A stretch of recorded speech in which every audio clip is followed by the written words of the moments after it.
governos militares no Brasil, né? A chamada ditadura militar. Tá? É a quarta semana, né, do PET-1. Nós temos aí do lado 3 fotos, né, significativas do período da ditadura militar. Tá? Não sei se vocês já conhecem essas fotos. A primeira foto aí, nós vemos um interrogatório, né, de uma mulher, né? E o que a gente pode notar nesse interrogatório aí?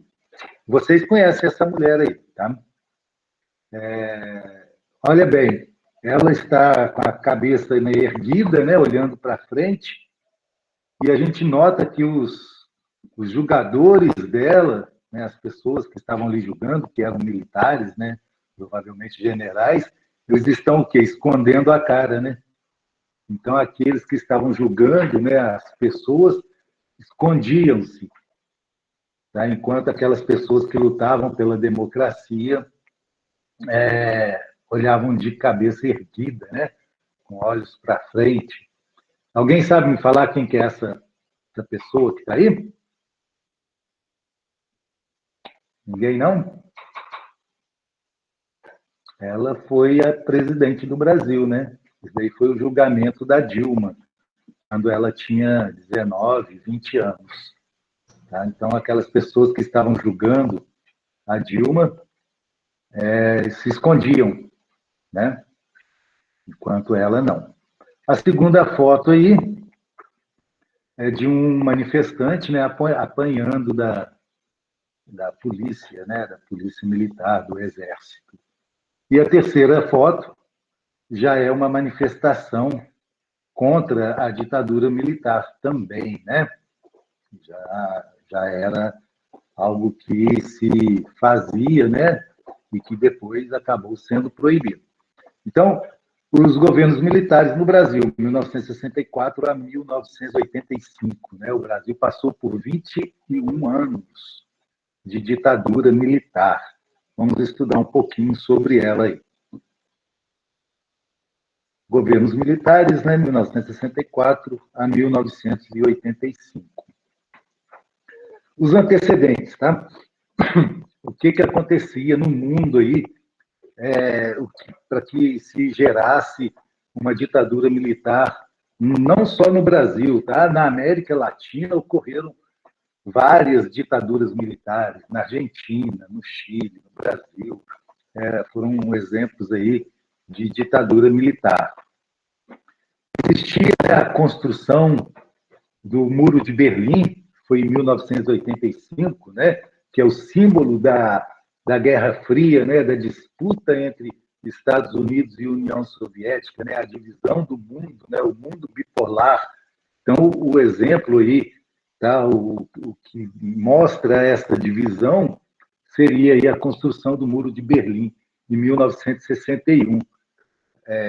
Cuba tornou-se também um país socialista em 1961. Ocorreu lá em Cuba, né, a chamada crise dos mísseis, que chegou-se a direcionar mísseis, né, da ilha de Cuba para os Estados Unidos em 1962. Então, a gente percebe que esse período de 1964 é um período muito complicado no mundo, né? É um período onde que a rivalidade entre Estados Unidos e União Soviética ocorria, tá? E existia uma disputa por áreas de influência, né? Tanto a área de influência socialista quanto a área de influência capitalista. Então, o Brasil, a América do Sul, a América Central, né, estava no meio dessa disputa.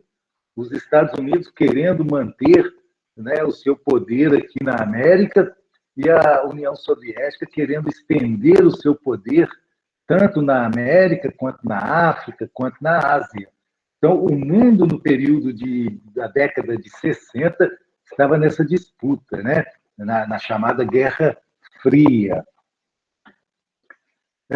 Aqui no Brasil, existia um presidente chamado João Goulart, tá? Ou Jango, tinha o apelido de Jango. Ele havia sido eleito junto com Jânio Quadros, mas o Jânio Quadros havia renunciado, né, com 7 meses aí de mandato, 7, 8 meses de mandato, ele renunciou e o João Goulart assumiu, né, a presidência.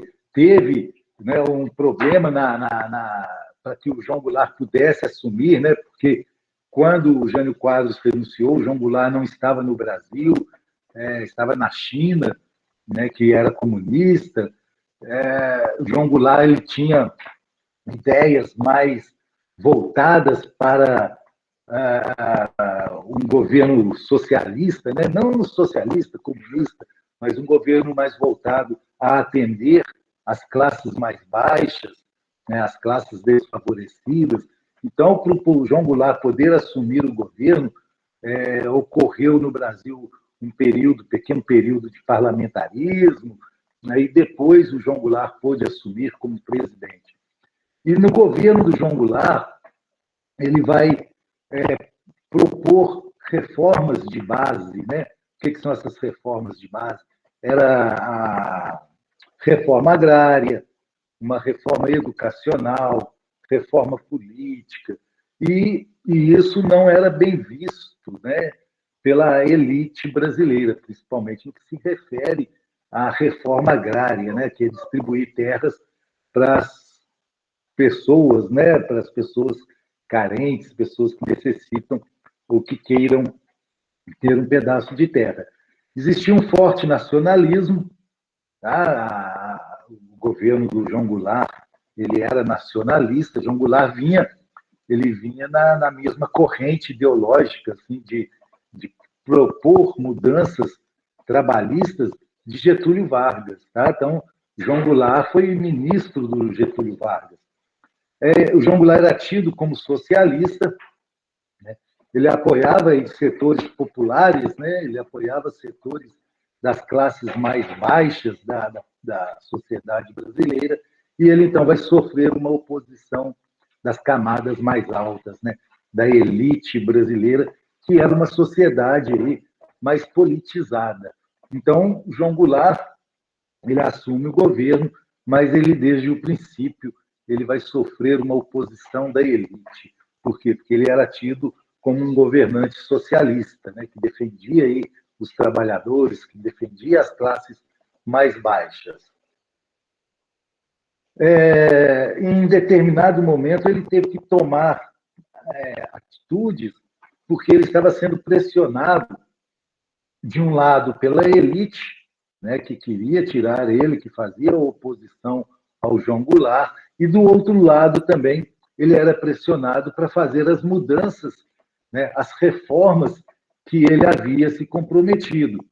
Então, vão ocorrer aí manifestações tanto a favor e contra o João Goulart. Tá? Esse comício da Central do Brasil foi um movimento, né, uma reunião, né, de 200 mil, 300 mil pessoas favoráveis a João Goulart. Tá? Então, ele vai fazer um comício, né, num lugar determinado, chamado Central do Brasil, e nesse comício ele aposta nas reformas de base. Né? Ele fala que vai fazer as reformas de base. E isso, então, vai causar uma indignação na elite brasileira, né? Na elite que sempre esteve no poder do Brasil.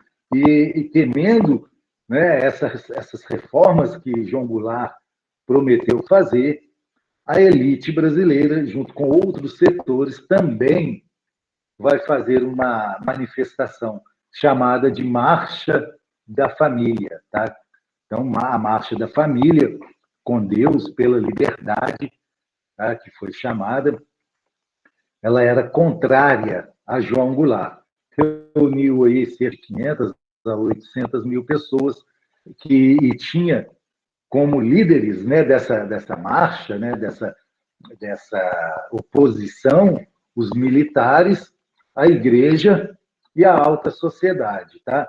Então, os militares, os representantes do clero, né, a igreja e a alta sociedade brasileira se reúne contrária a Jango, né? E com o poder de convencimento, com o poder da mídia, eles conseguem manipular a opinião pública, né, das classes mais baixas também, e faz com que o trabalhador, né, alguma parte aí dos trabalhadores também aderem, né, vão aderir aí à marcha da família, né, com Deus pela liberdade.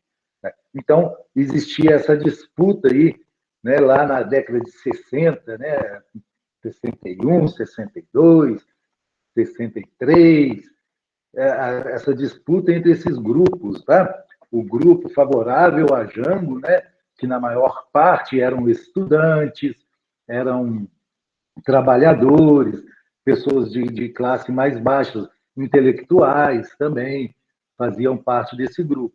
Do outro lado, os militares, os representantes da igreja, né, e aquela sociedade, né, da classe mais alta do Brasil.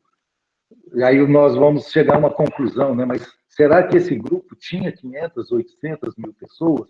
Não, né? Mas foi o que eu falei, através do poder do convencimento da mídia, tá? Vão fazer com que os grupos das classes mais baixas também vão aderir aí, de serem contrários a João Goulart, né? Utilizam principalmente de argumentos como o comunismo vai tomar conta do Brasil, o Brasil vai virar Cuba, o Brasil vai ser socialista, vai tomar sua casa, né, vai tomar o seu terreno.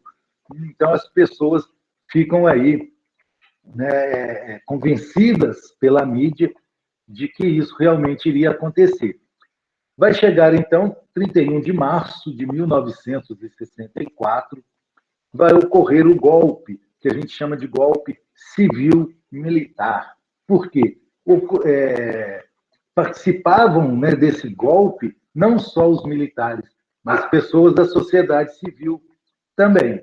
Tá? Então, vai ocorrer no Brasil, dia 31 de março de 1964, o golpe civil-militar, onde vão tirar João Goulart do poder e o Brasil passa a ser governado por generais. Tá? O Brasil vai ser governado durante 21 anos por generais, pelos militares.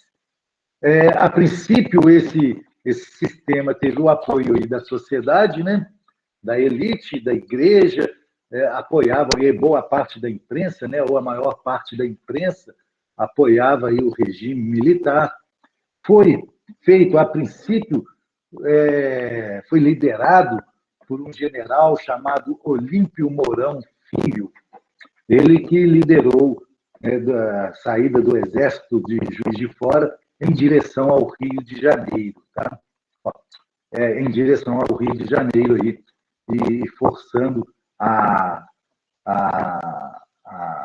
entrega do poder, né, ao Rio de Janeiro, lembrando que a capital já era Brasília, né, mas ainda se decidia muita coisa, né, no Rio de Janeiro. João Goulart vai se ver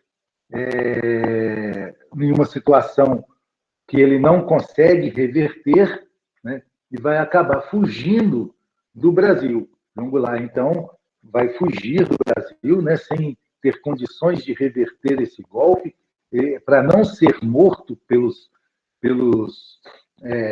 militares, né, para não ser morto por quem liderava, né, a revolta, ele foge do Brasil, né, e vai para outro país. Tá? Os presidentes militares. Tá? Então, nós tivemos 5 presidentes militares durante esse período. Castelo Branco, que governou o Brasil de 66 a 67, Costa e Silva, 67 a 69, Médici, 69 a 74, Geisel, 74 a 79, e João Figueiredo, que é o último presidente, né, o último general presidente do Brasil, fica de 79 a 85. Esses generais aí, existem alguns que tinha alguma ideia mais democrática, tentaram fazer uma liberdade, né? Um processo para que acabasse a ditadura, para que o Brasil voltasse a ser uma democracia, mas existiam também alguns generais aí que a gente chama da linha dura, né? Que mandaram matar, sequestrar, torturar. Tá? Então, o Brasil, nesse período aí, foi governado por esses 5 generais aí que muitas das vezes se comprometiam com a ditadura, né? Se comprometiam com a tortura, com a prisão, com a perseguição das pessoas. 1968, né, foi um dos piores anos aí da ditadura militar. Por quê?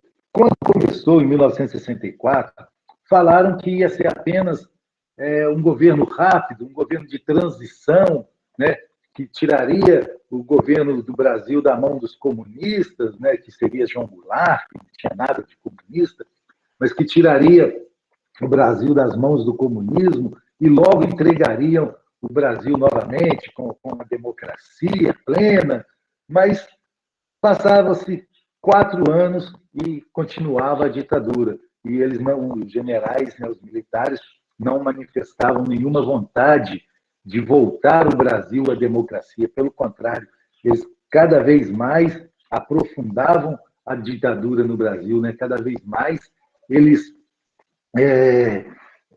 faziam uma ditadura mais forte, né? Então, ocorreram aí revoltas, né, dos estudantes, tá? Os estudantes nesse período, através da UNE, que é a União Nacional dos Estudantes, né? Os estudantes que fazem curso superior, então eles têm uma associação, vamos dizer assim, chamada União Nacional dos Estudantes. E a UNE era um órgão muito importante durante o governo do João Goulart. A UNE participava do governo, os estudantes participavam do governo. E os militares odiavam isso, né? Militar não gostava da democracia naquele período. Então, os estudantes vão começar a fazer revoltas.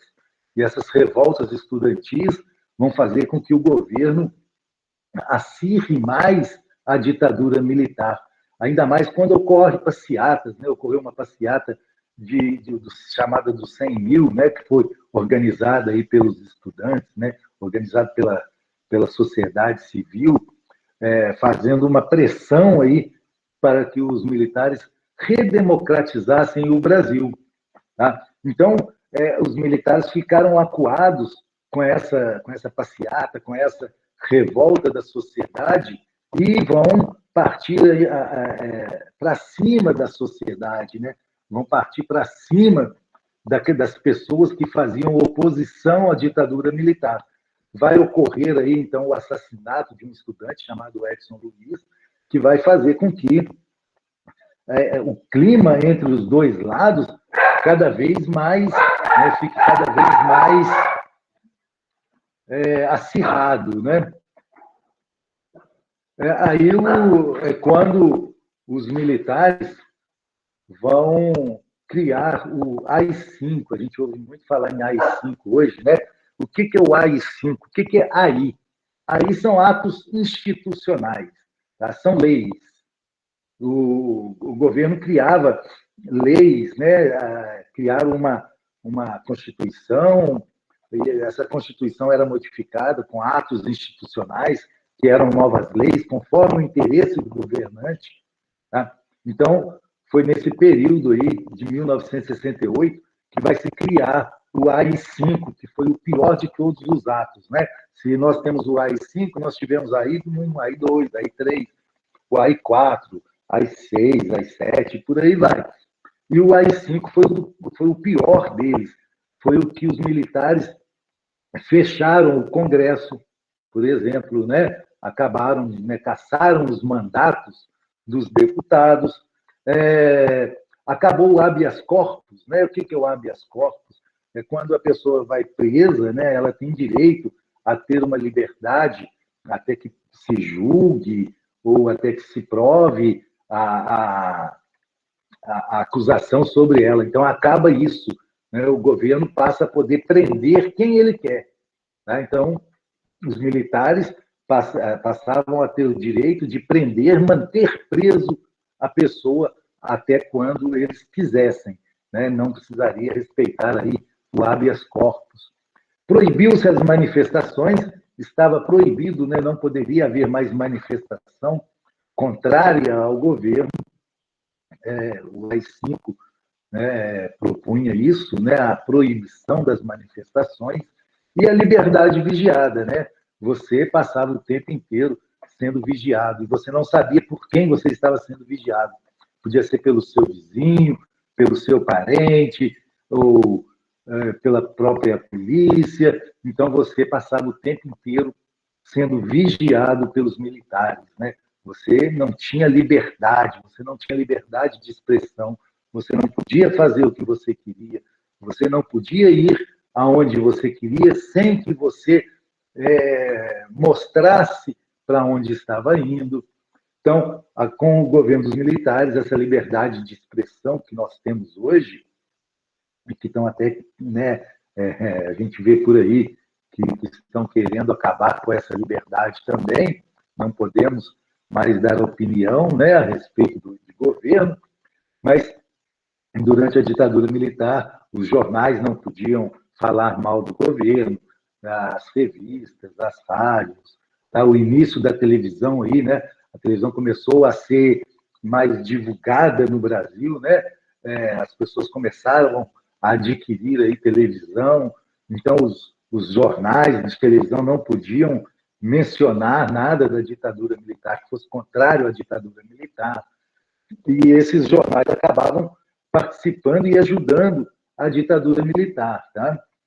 Muitos jornais, a imprensa brasileira acabou aí sendo obrigada, né, e até mesmo por vontade própria, a apoiar a ditadura militar. Né? Tanto a Rede Globo, Folha de São Paulo, o Estado de São Paulo, essas mídias, né, as mídias daquele período, apoiavam a ditadura militar.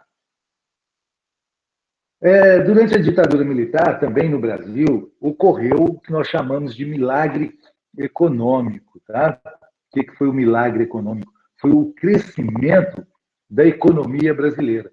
Tá? Hoje em dia, para vocês terem ideia, o PIB, né, o crescimento do PIB no Brasil é negativo. Ou cresce 1%, 0,5%, 2%. No período da ditadura militar, em certa parte ali da ditadura militar, o PIB, né, a economia brasileira, chegou a crescer 14%. Né? Isso é um crescimento extraordinário. Porém, esse crescimento não se via no crescimento social. A população continuava cada vez mais pobre e os ricos cada vez mais ricos. E esse crescimento ele veio através de empréstimos. Durante a ditadura militar, o Brasil pegava empréstimos e mais empréstimos no exterior, tá? Endividava o Brasil para quê? Para poder crescer. Né? Então, chegava-se dinheiro, chegava-se multinacionais aqui no país, mas todo esse crescimento ele não se transformava em melhoria da vida social, da vida econômica das pessoas. Apenas uma elite ganhava dinheiro. Né? Um dos ministros da economia, né, na época da ditadura militar, Delfim Neto, ele falava que deveria-se primeiro fazer o bolo crescer para depois repartir esse bolo. Mas o que via-se na ditadura militar era o bolo crescer, mas dividir apenas para alguns grupos. Né? As classes mais pobres não conseguiam melhorar de vida. Existia o tal do arroxo salarial, né? Que era o quê? O salário ele não era não tinha aumento, né? Não tinha valorização do salário. A princípio, aí, né, as pessoas até apoiavam essa política econômica, mas devido a esse arroxo salarial, né, o salário não tendo ganho expressivo, cada vez mais o salário ficava menor, né? O mês acabava e o salário já não comprava mais nada. Então, a princípio, um milagre econômico teve apoio social, né? Porque o Brasil mostrava que estava se desenvolvendo, mas se desenvolvia, mas futuramente isso iria causar grandes prejuízos ao país. Tá? Veio, então, a cobrança aí desse milagre, né? Que é a crise do milagre. Durante a década de 70, houve no mundo uma crise do petróleo. Tá? O petróleo começou a subir de preço, a valorizar demais, e o Brasil, nesse período, não se produzia tanto petróleo como se produz hoje, né? O Brasil, algum tempo atrás, o Brasil era autossuficiente em produção de petróleo. Hoje em dia já não é mais, né? A política do petróleo brasileira mudou. Hoje em dia o Brasil está tendo que comprar gasolina, né? Manda petróleo e compra gasolina. Há algum tempo atrás, não. Né? O Brasil era autossuficiente. Mas nesse período aí da ditadura militar, houve uma crise, e essa crise do petróleo afetou o Brasil. Tá? E devido àquele arroxo salarial, aos empréstimos, vai haver no Brasil uma grande inflação. Os militares, quando saíram do governo, a inflação do Brasil chegava a 100%, a quase 100% ao mês. Hoje em dia, a inflação está em torno de 4%, 3% no máximo aí, ao mês. No período dos militares, a inflação era 80%, 85%, 90%. Ou seja, o que você comprava no início do mês a R$ 10, no final do mês você tinha que pagar R$ 20, né? Era quase 100% aí de aumento. A dívida externa do Brasil também, quando os militares saíram aí do governo, a dívida externa brasileira ela estava enorme, né? O Brasil devia, principalmente ao FMI, né? Ao Fundo Monetário Internacional, trilhões, né? Bilhões de dólares. Essa dívida foi paga, né? Essa dívida externa brasileira, durante o governo do Lula, ela foi quitada, né? O Brasil pagou a dívida externa que devia. Por quê? O FMI ficava intrometendo na economia do Brasil. Não, vocês me devem, então vocês têm que me ouvir. Então, quando o governo pagou a dívida, nós ganhamos aí a soberania, né, para decidir o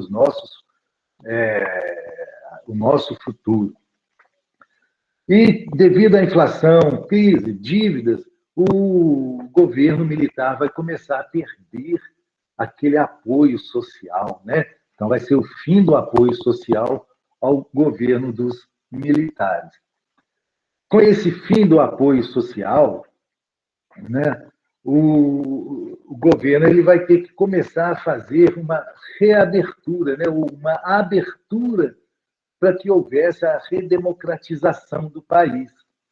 Tá? Vai haver aí manifestações, vão começar a haver manifestações, o governo vai começar a sentir, né, os militares vão começar a sentir que não estão mais tendo apoio social, apoio da população, né? Vão começar a surgir grupos de oposição, e os artistas, né, os artistas brasileiros, muitos artistas, começavam a lutar aí contra os militares, né, e eles eram até exilados, né, como Caetano Veloso, Chico Buarque, Gilberto Gil, esses artistas eles acabam sendo exilados. Então, redemocratização, o fim do AI-5, um projeto de redemocratização que vai começar no governo aí do Figueiredo, João Figueiredo, do governo do Médici, do Geisel, aliás, vai começar um projeto aí de redemocratização, de uma abertura, né? Apesar deles não quererem fazer, né? Principalmente o João Figueiredo, não querer essa abertura, né? Essa abertura ela vai ser um processo longo, um processo gradual, não vai haver uma ruptura, eles não queriam uma ruptura, eles queriam fazer um processo. Então vai haver aí, né, o fim do AI-5, a lei de anistia, né, que era o perdão para aquelas pessoas que lutaram contra o regime militar, né, eles vão ser perdoados, vão ser soltos, vão poder voltar para o Brasil, e os militares, aproveitando esse gancho da anistia, vão também anistiar aqueles militares que torturavam, aqueles militares que prendiam, aqueles militares que matavam os opositores, vão acabar também entrando nessa lei de anistia, né? Uma lei de anistia ampla e restrita. Tá? Então, acabou aí libertando, né, várias pessoas que lutaram contra a ditadura e aqueles militares também que participaram da ditadura. Recentemente, criou-se aí a Comissão, né, da Verdade, né, a comissão que instaurou um processo de pesquisa, né, a respeito dessas pessoas que morreram, a respeito dos militares também. Nós temos um exemplo, o general Ustra, né, que é tanto falado pelo nosso presidente, foi um dos generais que mais torturou pessoas durante a ditadura militar. Tá? Inclusive, a própria Dilma Rousseff foi torturada pelo general Ustra. Começou a haver também no Brasil o retorno, né, dos partidos políticos, porque durante a ditadura militar só podia haver aí 2 partidos políticos, a Arena, que era o partido aí dos militares, que virou o PFL, depois hoje em dia é chamado de DEM, né, os democratas, né, que não tem nada de democratas. Os democratas eles vão surgir aí na ditadura militar, era o partido dos militares, né, era o partido da direita brasileira. E um outro partido que depois virou PMDB, né? Era o MDB, virou PMDB e hoje é MDB novamente. Era um partido que aglomerava todo mundo que era contra a ditadura, tá? Quem era da esquerda, do centro, quem não queria ditadura militar ia para o MDB. Depois se dividiu em vários partidos, tá? Aí vai surgir PT, PMDB, PSDB, PDT e por aí vai, né? Esses partidos depois vão surgindo no Brasil. E esse grupo contrário à ditadura militar, ele vai criar um movimento no Brasil chamado Diretas Já. Esse movimento Diretas Já lutava aí pela liberdade, né, pela redemocratização. E tinha grandes líderes como Tancredo Neves, que era do MDB, Brizola, o próprio Lula, Fernando Henrique, Orestes Quercia, sei lá, e por aí vai. Mário Covas. Então, existiam aí várias lideranças políticas e artistas que começaram a fazer aí essa movimentação, né? Essas manifestações das diretas já. E a saída para o governo militar foi ter eleições, mas eles não aceitavam as eleições diretas, eles não queriam eleições com a população votando, porque eles temiam uma derrota muito grande. Então, as eleições foram indiretas. E os militares apostaram num candidato que a gente chamado de Paulo Maluf, um paulista, né, chamado Paulo Maluf, foi candidato a presidente pela Arena. E, do outro lado, na oposição, o candidato foi Tancredo Neves. Tá? O Tancredo Neves vence as eleições, os militares são derrotados, então, com a vitória do Tancredo Neves, e só que acontece um problema. O Tancredo Neves, antes de assumir o governo, antes de assumir a presidência do Brasil, ele morre. Tá? Então, no período que ele ganha as eleições indiretas, até ele assumir o governo, ele vai morrer. E quem vai assumir o governo em seu lugar foi o candidato a vice, José Sarney. Tá? Temos aí 2 fotos, né, das diretas já, e uma outra foto aí, abaixo a ditadura. Né? Não queremos ditadura militar, nem hora nenhuma no Brasil. a gente quer e deseja que volte uma ditadura militar. Assim a gente termina, né? Foi bem resumido, lembrando que é uma revisão que nós estamos fazendo da matéria. Mas a ditadura militar é algo que nós nunca devemos pedir de volta, né? Uma intervenção militar na democracia. Por pior que esteja a nossa democracia, ditadura militar é muito pior, tá? Então, que nunca tenhamos novamente uma ditadura militar no Brasil. Muito bem, então, terminamos a aula de hoje. Alguma dúvida? Então, as atividades já estão liberadas, né, lá no Conexão Escola.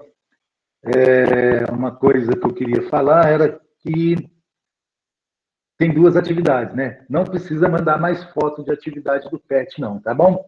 O PET vocês vão responder lá no próprio formulário, igualzinho fizemos na terceira semana. Então, podem mais tarde aí fazer as atividades.